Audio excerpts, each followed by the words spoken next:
Le Maroc a très tôt opté pour une politique d'ouverture. Il a signé des accords de libre-échange avec des pays arabes, les États-Unis, la Turquie.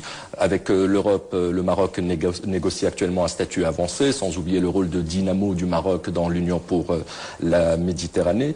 Mais cette politique d'ouverture, bon, si elle fonctionne avec des pays qui parfois sont géographiquement éloignés, ne fonctionne pas toujours ou achoppe avec notre voisin de l'oriental, l'Algérie. Comment expliquez-vous cela ? Ça,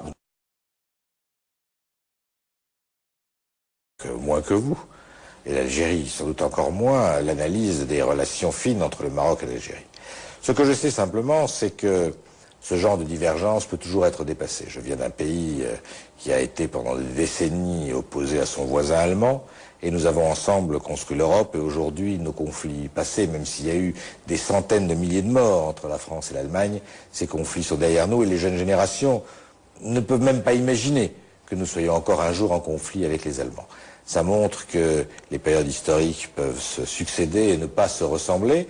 Et je souhaite qu'entre le Maroc et l'Algérie, les conflits qui peuvent exister, sur lesquels je ne veux pas prendre parti, puissent aussi être dépassés. C'est l'intérêt des deux pays, pas seulement de ces deux-là d'ailleurs, de l'ensemble du Maghreb, que d'arriver à organiser une coopération économique qui bénéficiera au peuple de l'ensemble de la zone. Mais vous conviendrez que malgré la politique de la main tendue, une frontière côté marocain, une frontière algéro-marocaine fermée, ça vide de substance l'Union du Maghreb arabe, par exemple. C'est évidemment beaucoup plus difficile de développer de la coopération économique lorsque les échanges sont ralentis, mais je crois que ça fait partie de la discussion que justement le Fonds essaye d'organiser avec la Mauritanie, le Maroc, l'Algérie, la Tunisie et la Libye, pour essayer de faire en sorte que, d'une manière ou d'une autre, la coopération économique permette d'avancer.